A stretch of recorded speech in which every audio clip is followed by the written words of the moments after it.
একজন দুনিয়াদার আব্দুল ওয়াহেদ ইবনে জাইদ রহমতুল্লাহ আলাই, উনি খুব দুনিয়াদার ব্যক্তি ছিলেন। দুনিয়াদার ব্যক্তি ছিলেন।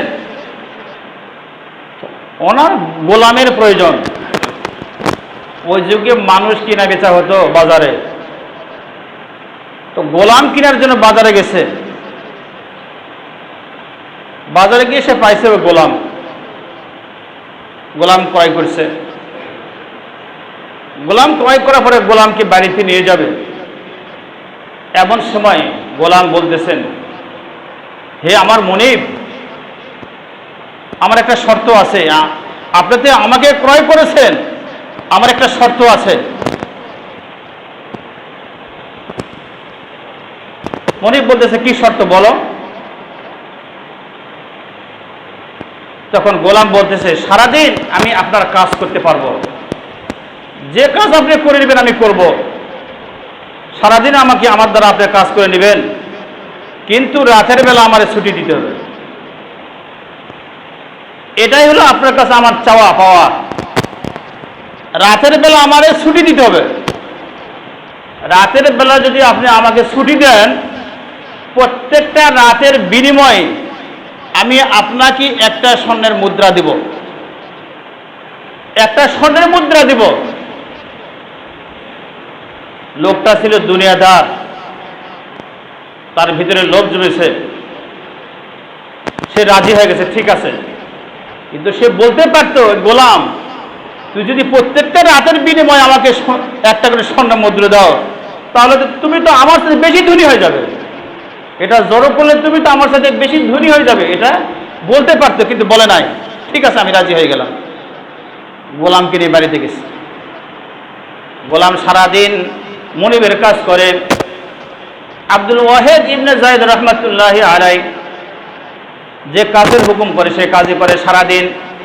আর রাতের বেলা তো কথায় আছে, তাকে ছুটি দিতে হবে। রাতের বেলা সে ছুটি নিয়ে চলে যায়।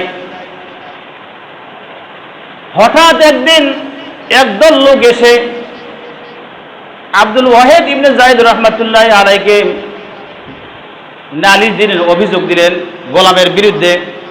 কি অভিযোগ? বলে, তোমার গোলাম কবরস্থানে গিয়ে কাপড়ের কাপড় চুরি করে, কাপড়ের কাপড় চুরি করে রাতের বেলা। আচ্ছা বলো তো, এটা কেমন অপরাধ? জঘন্য অপরাধ, কাপড়ের কাপড় চুরি করে, জঘন্য অপরাধ।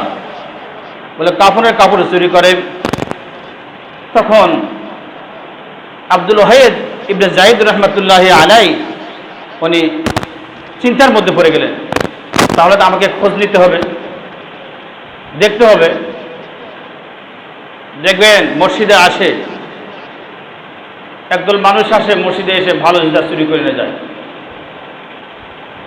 ভালো জুতা চুরি করে নিয়ে চলে যায়।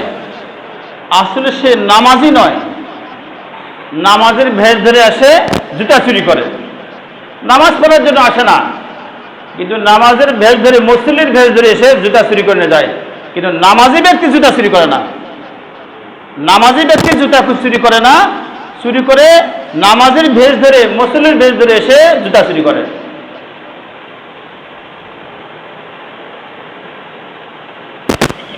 তো আব্দুল ওয়াহেদ ইবনে জাইদ রহমতুল্লাহ আলাইহি রাত যখন দেখি তো কোথায় যায়, আমার গোলাম যায় কোথায় দেখি, পিছনে পিছনে রওনা দিলেন। হ্যাঁ ঠিকই, একটা কবরস্থানে গেলেন। যাওয়ার পরে কবরস্থানে যায় নামাজ বিছাই দিলেন। যায় নামাজ বিছাই দেওয়ার পরে আল্লাহু আকবার বলে নামাজ শুরু করে দিলেন। সালাম ফিরানোর মাধ্যমে নামাজ শেষ করেন। 2 রাকাত পড়েন, আবার শুরু করেন, 2 রাকাত পড়েন, আবার শুরু করেন। আল্লাহু আকবার বলে নামাজ শুরু করেন, সালাম ফিরানোর মাধ্যমে নামাজ শেষ করেন। উনি দূর থেকে বসে বসে এই দৃশ্য দেখতেছেন, আর মনে মনে ভাবতেছেন, মনে হয় আরো কিছুক্ষণ পরে সে কাজ শুরু করবে, আরো কিছুক্ষণ পরে হয়তো কাজ শুরু করবে, এই চিন্তা করতেছেন। কিন্তু না, রাত শেষ হয়ে যাচ্ছে। রাত শেষ, রাতের শেষ ভাগে এসে এবার মোনাজাত ধরছে, রব্বুল আলামিন সারাদিন দুনিয়ার মনিবের কাজ করি, তোমার হুকুম পালন করার মতো সুযোগ আমার হয় না। সারাদিন দুনিয়ার মনিবের কাজ করি, তোমার হুকুম পালন করার সুযোগ হয় না, একটা সেজদা দেওয়ারও সুযোগ হয় না। রাতের বেলায় মাওলায়ে কারীম এই গুরুস্থানে এসে যায় নামাজে তোমার ইবাদতের মধ্যে মশগুল থাকি, নামাজের মধ্যে সময়টা কাটাই। রব্বুল আলামিন ওই দুনিয়ার মনিবের কাছে আমার ওয়াদা আছে, প্রত্যেকটা রাতের বিনিময়ে একটা করে স্বর্ণ মুদ্রা দিতে হবে। রব্বুল আলামিন আমি কোথায় পাবো? মেহেরবানি করে তুমি ব্যবস্থা করে দাও। যদি না দেয় তাহলে আমাকে বাজারে আবার বিক্রয় করে দিবে।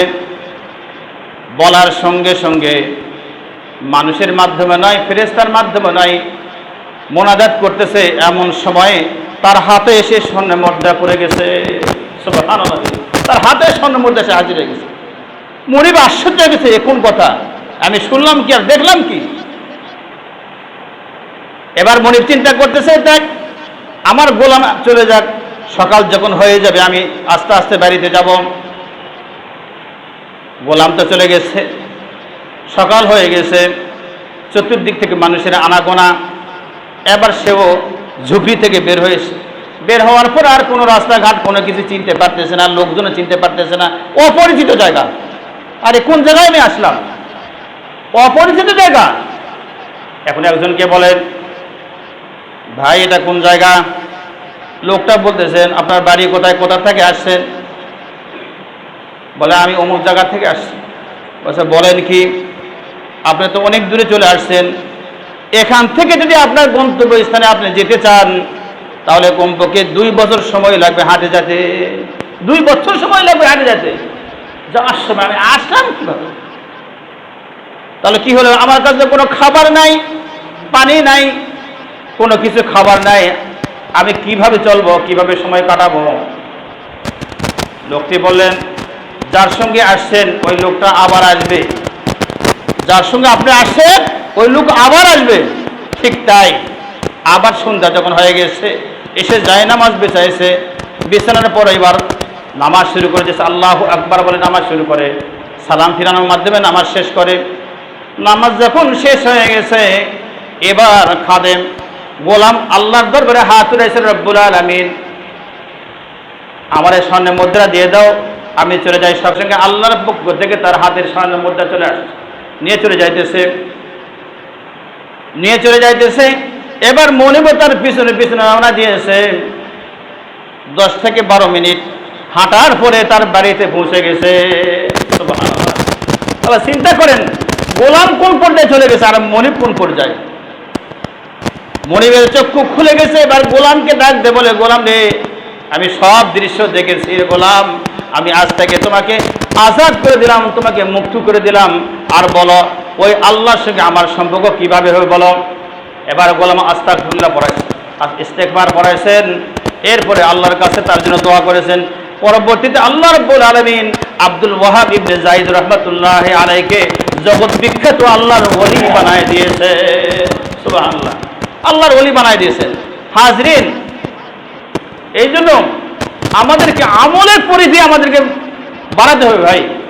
আমল যদি ছোট হয় আর এই আমলের মধ্যে যদি ইখলাস থাকে, খুলসিয়াত থাকে, এই আমলের ছোট আমলের বিনিময়ে আল্লাহ রাব্বুল আলামিন আমাদেরকে জান্নাত দান করবে।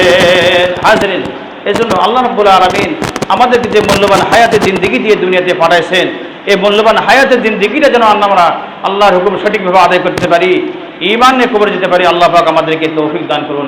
আমিন। ওয়া আখিরু দাওয়ানা আলহামদুলিল্লাহি রাব্বিল আলামিন।